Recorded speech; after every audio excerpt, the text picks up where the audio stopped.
ونعوذ بالله من شرور أنفسنا ومن سيئات أعمالنا من يهده الله فلا مضل له ومن يضلل فلا هادي له وأشهد أن لا إله إلا الله وحده لا شريك له وأشهد أن محمدا عبده ورسوله. Before I get into my topic, I just want to borrow your imagination for a moment. So just imagine it's the day of Jumu'ah. You've come to the masjid to read your Jumu'ah Salah. The Imam is giving his talk, his lecture, whatever you want to call it, before Salah. Okay, everything is going as usual, as planned, and suddenly what happens is you get a bunch of people, they break into the masjid. They break into the masjid, kick the door down, and they come to the front, they arrest the Imam, and they drag the Imam away.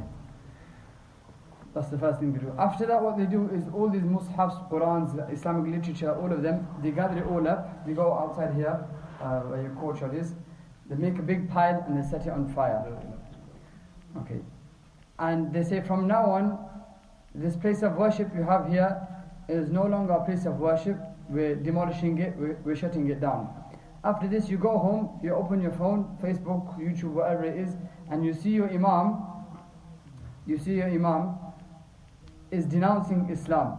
And he's saying to you, everything that I preached to you in the past 10, 15, 20 years, all of it is rubbish. It's all made up, and it's all just made up, it's a load of rubbish. Okay. And Allah subhanahu wa ta'ala save us from this situation. And the reason I started my lecture in this way is this is metaphorically, this is something which happened not so long ago in Albania, and I'm sure you've seen the poster for today's topic, is the topic of communism in Eastern Europe, or more specifically in Albania. I myself, before I start, I've had the good fortune of spending the most part of last 5 years in Albania, working with the charity Rahma Mercy. I'm sure brothers must have heard of it. We've had lectures here before. I think we might have had collections here before as well. So inshallah, we're not an unfamiliar organization. But inshallah, in these next 20 minutes, half an hour, inshallah, we'll try to wrap up. We'll take a look at some historical facts, which some people might find boring. We'll take a look, inshallah, how Islam was treated during communism, what the situation is right now, and what's happening right now as well, inshallah. All within half an hour. So we started off by setting the scene. Something similar happened to this in Albania. But Albania, we know, is a country inside Europe. It's one of the few countries inside Europe which has a Muslim majority. One of the few countries inside Europe, not part of the EU, but it's inside Europe, it has a Muslim majority. So how did Islam end up over there? The first encounters that the ethnic Albanians had with Islam, in fact, goes very long ago. In fact, just before I carry on, all the stories and all the incidents I tell you today, inshallah, will not be second-hand stories, they'll be first-hand. Meaning, I'll only share with you stories which I've heard directly from people who are involved in that.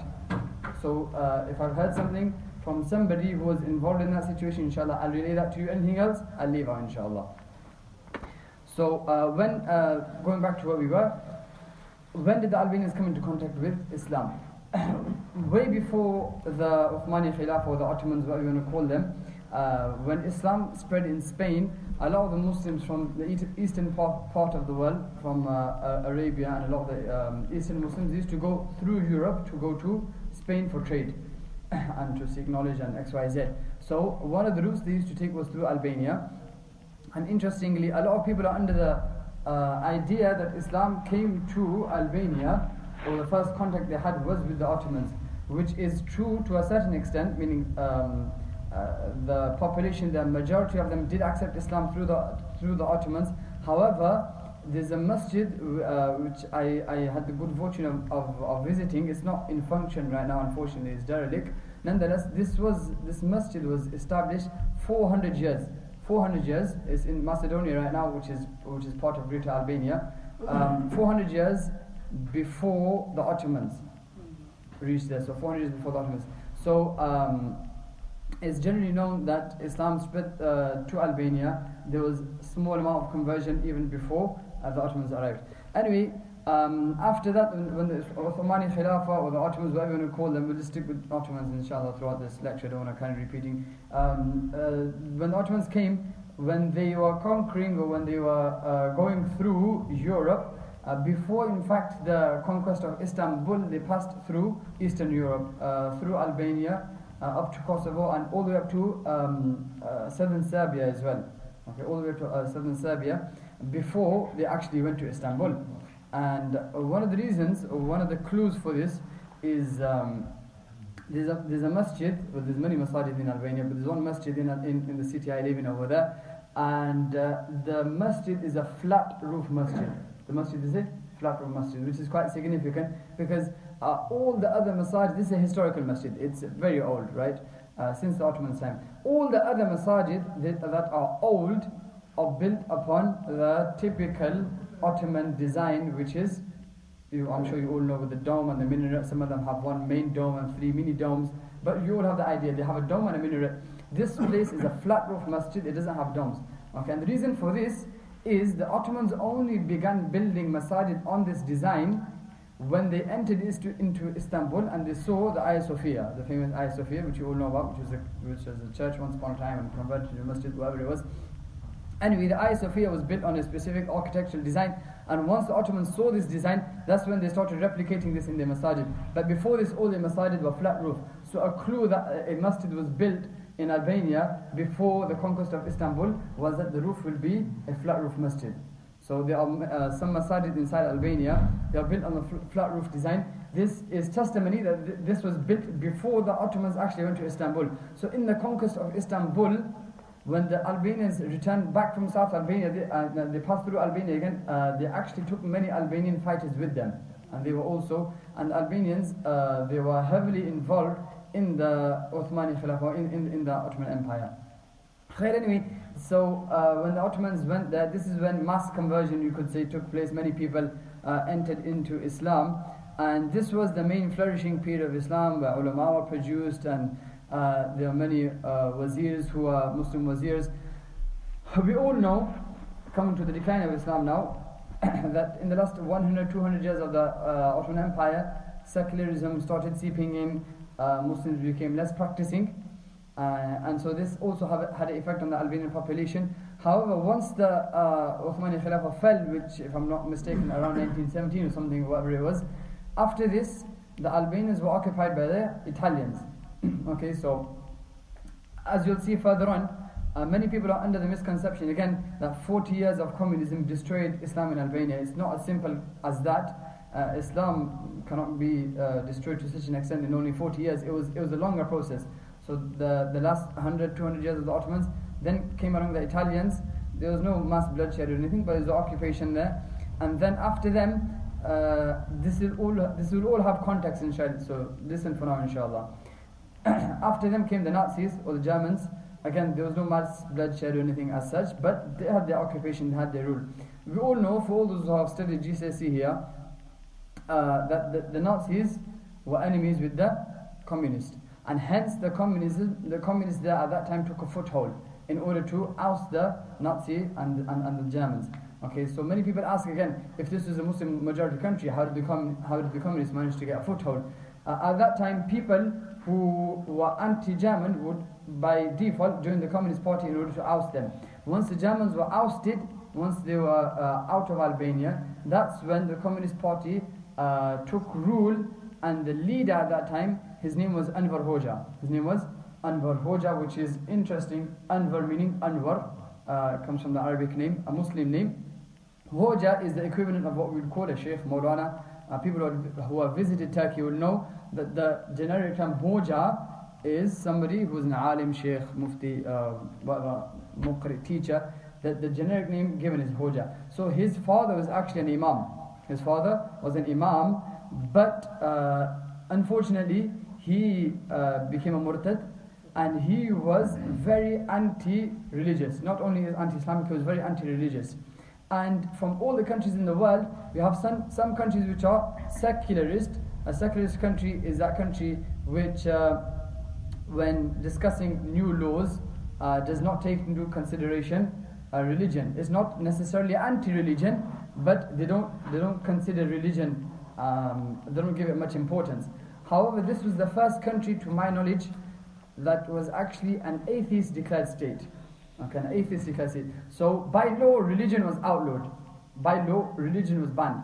Any type of religion, be it Christianity, or be it Islam being the main religion and Christianity being the second most main religion. So anyway, so Islam was banned.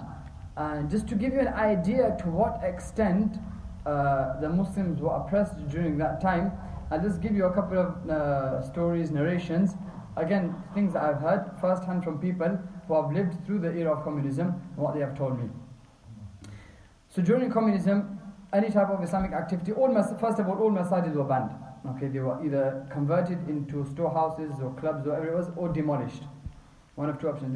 There was not a single masjid left standing, and even the masajid today, which are old masajid, they were not being used as masajid during that time, or if they were demolished, they were rebuilt on the same design. During that time, there were no masajid, number one. Number two, like I mentioned in the introduction, all major ulama were arrested, and not only arrested, one thing is just being arrested, right? They were brought into marketplaces, and they were told that either you denounce Islam, because if the general public see that the imam, somebody who is respected all this time, if he's going against Islam, then it must be bogus, religion and the whole concept of God, it must be a bogus concept. So they were told to either renounce Islam publicly, or if not, they were never seen again, either put in prison forever or executed. Okay. And in fact, there are certain ai they were taken into prison, and after communism, when they released, they talked about and they shared the torture that was done to them. They would be cut, salt would be put on their wounds, and as a mockery, we all know that because Islam came to Albania through the Turks, so they would imitate the Turks in a lot of the things they do. They'd have what we'd call loose shalwars. Shalwar. They had loose shalwars in order to what we would say in colloquial terms, take the mick out of this. What they would do is they would open the shalwar and put a cat inside it. So the cat, out of panic, would scratch away. So these were just torture methods that were used against the scholars there, and anybody who dared to speak up or practice Islam. Okay. Then there was a system of spying as well. The system of spying. So in a lot of other communist countries at that time, for example, Russia, you could be a Muslim if you wanted to, behind closed doors in your own house. You can do whatever you want, but in public you can't practice Islam. This was different. In fact, Anwar Hoxha, he was so extreme in his communism. At one point, he even cut ties with Russia, and he even cut ties with China, because he believed, if I can explain, he believed that they were not on the correct manhaj of communism. He believed that they were straying away and they were becoming lax, and because they had ties with America as well. He actually cut ties with every single country as well, and he believed that Albania should be independent, which drove them into extreme economic poverty. Anyway, that's a different tangent. Going back to where we were, so the Imam were brought out into the streets. Also of Islamic literature was banned, and we were on the topic of spying. So spies would spy on people, and the army or the police or the people who were in charge of spying, they would go around to schools. Okay, now we all know children at the age, anybody who has children here at the age of 4 or 5 years old, you have to be careful what you say in front of them, right? Because they'll go and tell everyone. So they'd go to the children and they'd ask them, does your father read Salah at home? Does your father practice Islam? Does he say anything? Does he teach you anything? And if the answer was a yes, the child would go home, he wouldn't find his father there, be arrested. So again, using such tactics. They would wake up at the time of suhoor and check in which houses there was a light burning, meaning in which houses there was a light, meaning this would connote that these people have woken up for suhoor as well, so they must be Muslims. And hence, again, there would be repercussions for this. To an extent that circumcision, again, we all know this is a symbol of a Muslim, that a Muslim child is circumcised. Circumcision was banned, and I know somebody, he spent 6 months in prison because he circumcised his nephew. He got his nephew circumcised, so he was sent 6 months in prison. Not only that, but I spoke to a specific imam there, his father, during communism, because janazas were banned, at night, people who are still secretly Muslim, they would go to him, and if they had a dead body, they'd ask him, please, can you just do something, some sort of janaza? At night time, in the dead of night, he'd take the body, wash it in the cowshed, undercover, what we would say undercover, and he'd give the body back to the family, and during the day, in daylight, they'd have a normal burial. But he would have read the janaza salah at night, and he would have done the ghusl at night, and hand the body back over. In fact, I had a friend, his father was known for doing this undercover janazas, right? And once he got into trouble with the police, he had got into a fight or whatever it was, and he had to go to the police station. He was on the verge of getting arrested as well. But what happened is the police officer in charge of basically signing the last paper to put him into prison, when his father passed away, because he wasn't a practicing Muslim, but he was a Muslim. When his father passed away, he went around to a few ai who he thought could help him, and none of them were prepared to read his janazah, his father's janazah salah, because they were scared that they would get caught. Okay, and you don't even know this person who's coming to you. He might be tricking you. He might, be getting you into trouble. So the only person who would read his janazah was this guy who was in trouble, his father. So he said, "I remember your father done an ihsan. He done a favor to my family, so I'm going to return this favor to you right now." He ripped the paper up. He said, "Look, you're in trouble. I'll get you out this time, but make sure you don't get in trouble again. I'll get you released this time." So subhanallah, you never know, one good deed you might do could come into benefit, not only in the akhirah but also in this dunya. Okay, so this was the situation, right? People were being spied upon. In an extreme situation, we all know what halwa is, right? Everybody's heard of halwa here. Halwa is something like, it's not limited to the Indo-Pak culture. I'm sure many other people know what halwa is. It's a very common dish, right? The Turks, they would cook halwa during the Eid festival. And the communism was so extreme that if someone was caught cooking halwa during Eid, they would be put in prison as well, because it had Turkish connotations, Ottoman connotations, which implied Islamic or being inclined towards Islam. So how during this time, again, the purpose of history, by the way, the purpose of history is not just to have a good storytelling session, or or say wah wah subhanallah, or find something amazing. The purpose of the study of history, I'm no historian myself, I've only got GCSE in history, but the purpose of history is that we can derive lessons, and we can either change the way we live or our outlook on life at least. Either change something practical in our life, or at least have a change of mind and have a change of concept and have a change of outlook on life. So inshallah, at the end we will draw to some conclusions. And unfortunately, the study of history amongst our Muslims today is very minimal, unfortunately. And I always say this, that the average Muslim, we're not talking about the people who are going to study Islam or have a detailed study of Islam. Your average Muslim should at least study the seerah. The seerah for us is like the basis of all history. This is the most important thing for history. If somebody doesn't want to study the Khulafa, the Umayyads, the Abbasids, or whatever it is, fair enough, but at least the study of seerah should be something ongoing continuously. So he should start with the study, and once he finishes, he should start again with the study. Okay? And this can be done through tafsir lessons, because we all know that the seerah of Prophet ﷺ and the tafsir are interlinked. Or this could be done through the reading of a book, or ideally this should be done under the study of a teacher, under the study of an imam, where somebody takes out time to learn about the life of the Prophet ﷺ, about his characteristics, about his shama'il, about his mu'jizat, about his miracles, and not only that, chronologically from the time he was born until his death. This should be always some sort of study taking place, and this should also be impacting his life. Because if we're not going to learn about our Prophet ﷺ, what life and what example are we going to follow? If we as Muslims can't study the life of the Prophet ﷺ, you ask our youth today, simple questions about the seerah, the wives of the Prophet ﷺ, their names, the basic battles, hijrah, basic questions, and a couple of questions, and we're left dumbfounded. This is basic study which each average Muslim should have. Anyway, again, we're moving away. We want to wrap up within half an hour, inshallah. Don't want to get you too bored.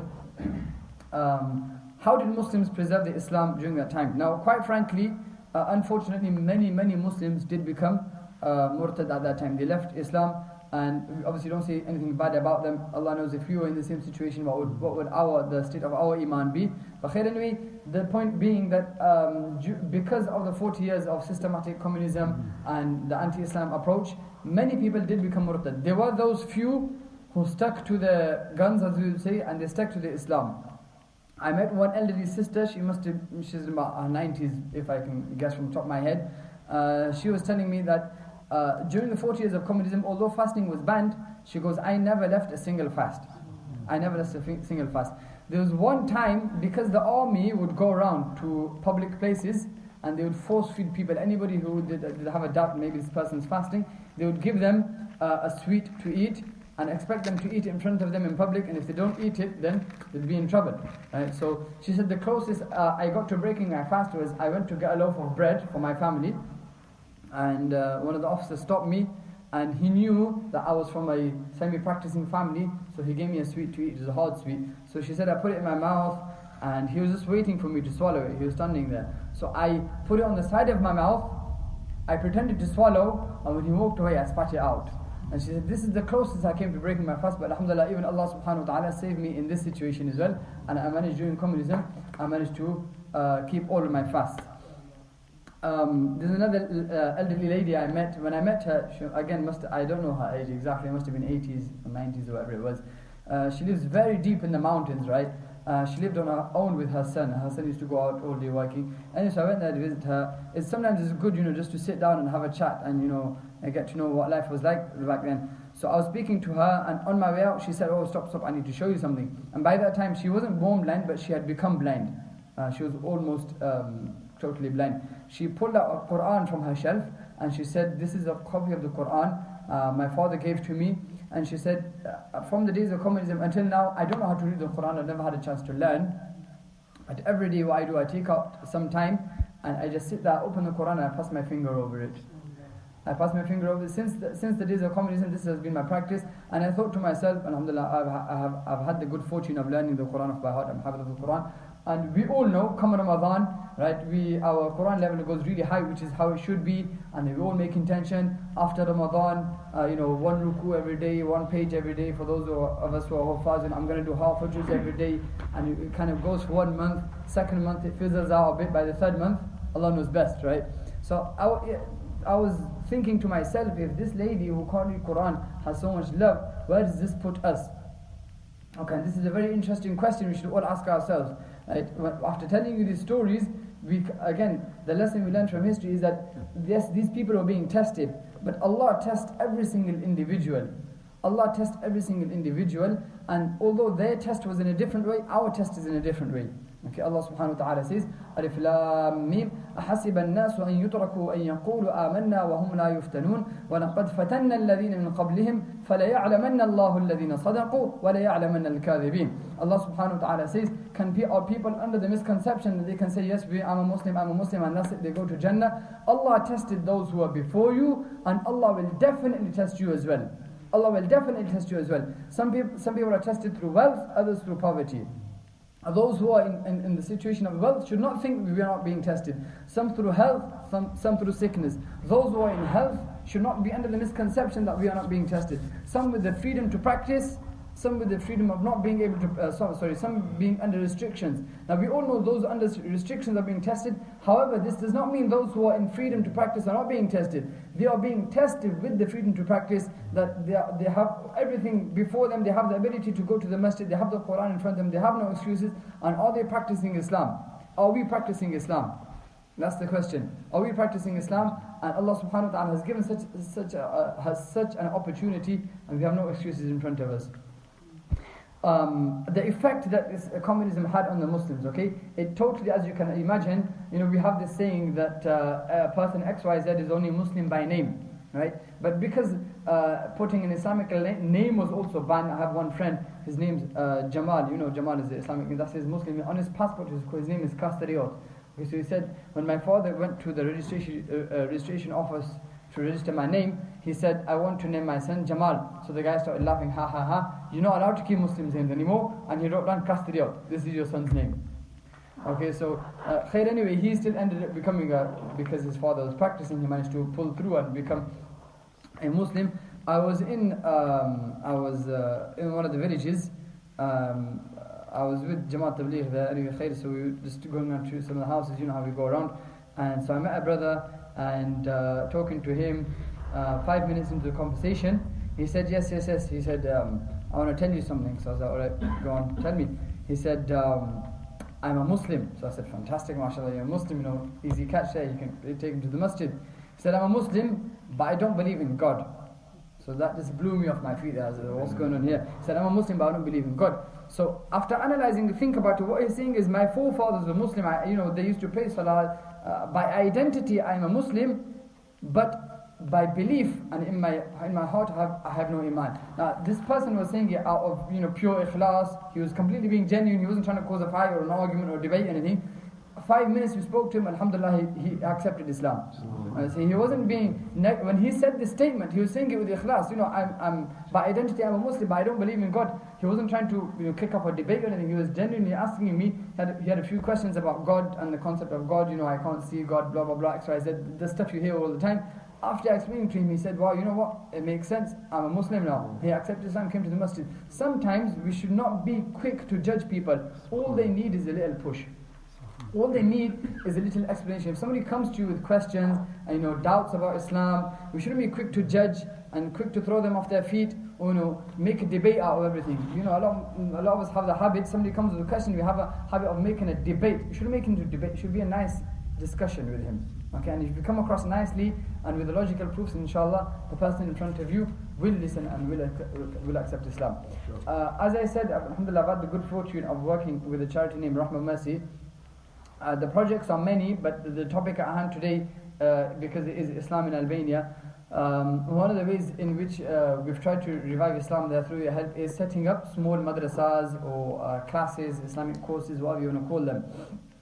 Which is one thing we have amazingly set up here in the UK. We have syllabuses, we have books, literature, we have teachers, we have the lot in, alhamdulillah, over here.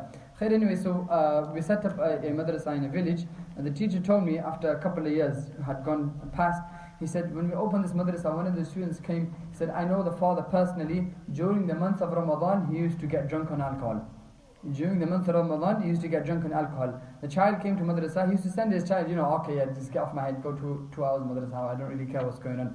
The child began to practice, elder child, 13, 14, so reading salah and stuff. The child began to practice, he went home, through mahabba, with love, he began slowly speaking to his parents, alhamdulillah, now the father has left alcohol and he's a 5 times namazi, 5 times reads salah. Okay, alhamdulillah. So this is the effect that your people's du'as and your contributions are having to the people of Albania. Alhamdulillah, people are coming back towards Islam, although there is a need for a push.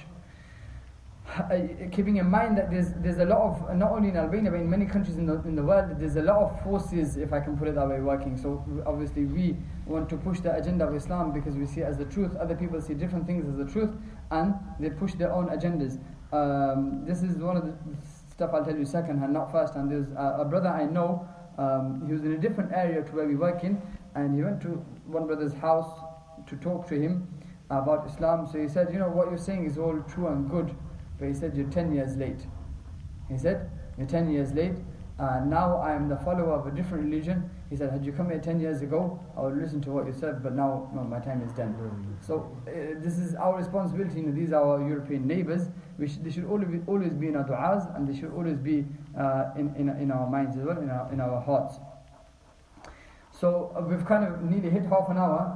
So again, another lesson we can take from this is the few practicing families there, what you realize about them is that their fathers, okay, now I'll give you an example of one of the brothers I know. He said, my father, knowing that me as a child I can go and snitch off him at school, he still used to wake me up every day in the middle of the night, get up, and he used to teach me the kalima.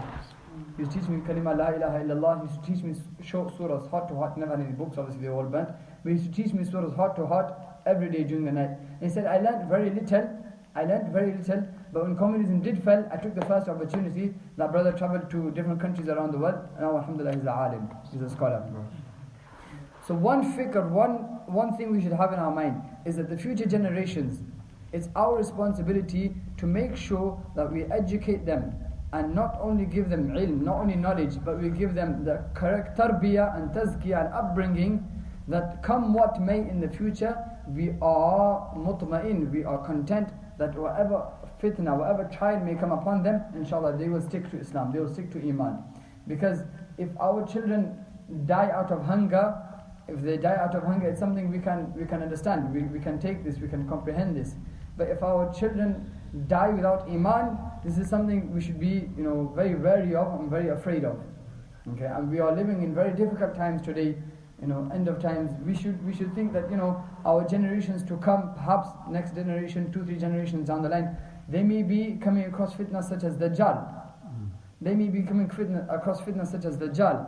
And it's our responsibility from now to make sure that we give our children the correct tarbiyah, the correct tazkiyah, the correct ta'aleem, knowledge and education, that come what may in the future, they will be able to stick to Islam.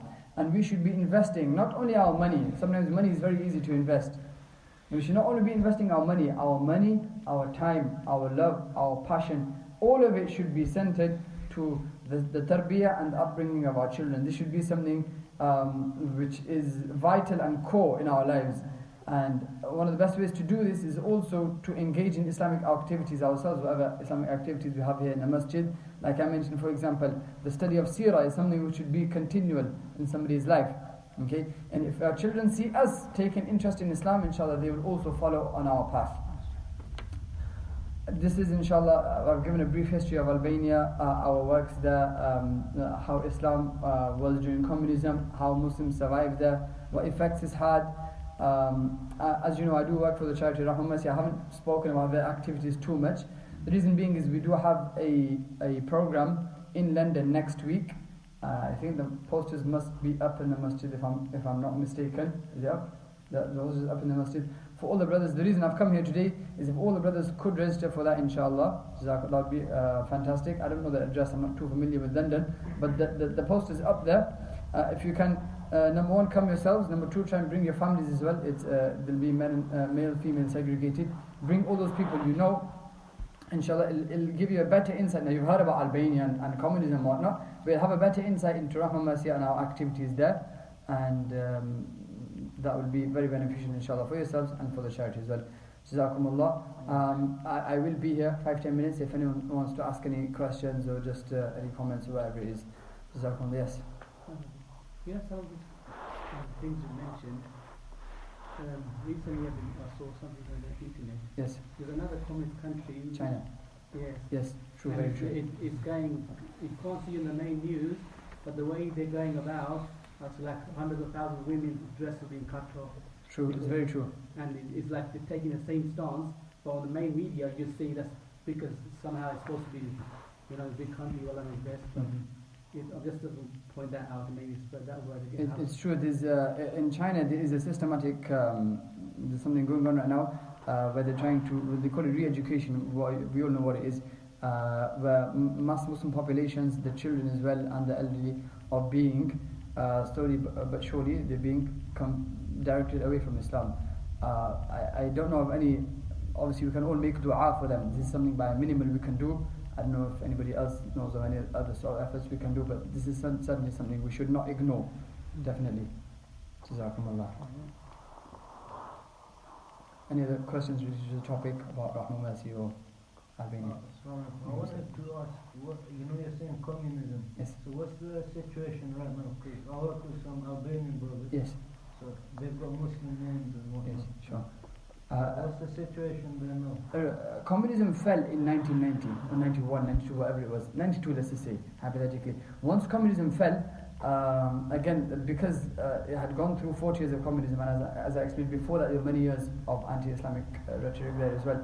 A lot of people are very far from Islam there. A lot of people, as I said, the brother I met in Jamaat, I'm a Muslim, but I don't believe in God. Very similar situation. Some of them, they'll believe in God only, for example, or some of them, they'll claim to be Muslim, but they might drink alcohol, not pray salah.